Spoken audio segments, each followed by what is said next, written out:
Fermented foods are an integral part of the modern diet. From bread and cheese to pickles and sauerkraut and to alcoholic drinks like beer and wine, most of us consume fermented products on a daily basis.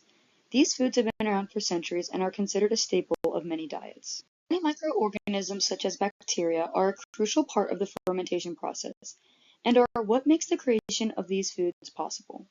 Despite the study and understanding of microbiology being fairly recent on the scale of human history, the practice of preserving foods through fermentation has existed for quite a bit longer. Pickles are a primary example of lactic acid fermentation. While here in the United States, our first thought of a pickle is likely a pickled cucumber, the process used to make pickles exists for many different vegetables. Pickling became a necessity in ancient times to preserve food for long periods of time without the risk of spoilage. Those necessities have now become preferences, with foods such as pickled cucumbers, cabbage, eggs, and carrots being popular all around the world. So why do bacteria undergo lactic acid fermentation? Normally, in an aerobic environment, cells go through the process of cellular respiration to break down glucose via glycolysis into 2,3-carbon pyruvate molecules. This produces electron carriers in the form of NADH and a small amount of ATP. The pyruvate molecules will continue to be processed and go through the citric acid cycle, which produces many electron carriers.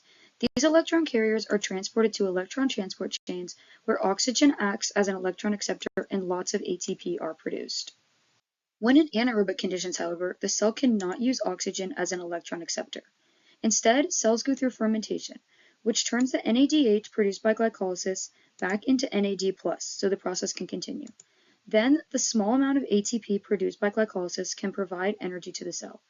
The fermentation process also produces lactate from pyruvate molecules. When vegetables are sealed in an anaerobic environment, the lactobacillus bacteria undergo the process of fermentation on the sugars within the vegetables and produce lactic acid, changing the flavor and nutritional status. There are a wide variety of flavors and types of pickles that are enjoyed by people today.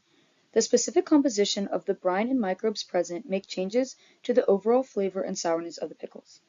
A study by Lin et al. In 2023 examined how different starter cultures for pickle fermentations affected the flavor and safety by comparing lactobacillus cultured fermentation to natural bacterial fermentation.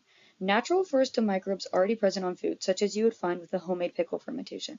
Controlled pickle fermentation with specific species is more practical for mass production, for quality control, and consistent taste. The researchers found that the pickles inoculated with lactobacillus had a decrease in pH and therefore an increased acid content, which is important for flavor, along with reducing harmful nitrates. A lower pH also helps to inhibit the growth of spoilage bacteria and help with the preservation of the vegetables. Another study by Xing et al. In 2023 tested correlations between microbial communities and flavor changes in pickles.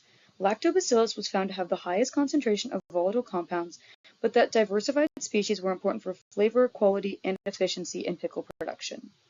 Now that you understand the history and science behind preserving vegetables through fermentation, here is an easy way to make your own pickle fermentation at home. You will only need a few common household ingredients to make your pickles.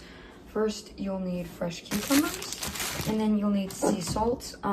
Don't use iodized salt. Sea salt is better because it doesn't inhibit any of that beneficial bacteria.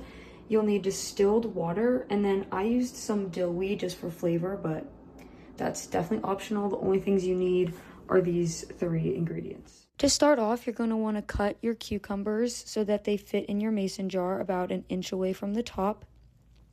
Then you're going to want to mix together your sea salt and distilled water. I used 1.5 tablespoons of sea salt crystals and 2 cups of distilled water for the ratio. And then you'll want to pour that mixture into the mason jar with the cucumbers. Add any other spices that you want to, like I added the dill weed. And then you will seal the lid of your mason jar. After you've set up your fermentation and let it set for a few days, it'll start to look cloudy like this, and you'll be able to see bubbles being formed. That's how you'll know that the fermentation has taken place and that there's the buildup of that lactic acid from the bacteria. If you remove the lid, you'll be able to see the bubbling a little bit more clearly, and you can taste your pickles throughout the days to see if it's to your desired sourness, and if not, you can just close it back up and put the lid back on and wait a couple more days. And if it is, you can put it in the fridge and just eat them whenever you like.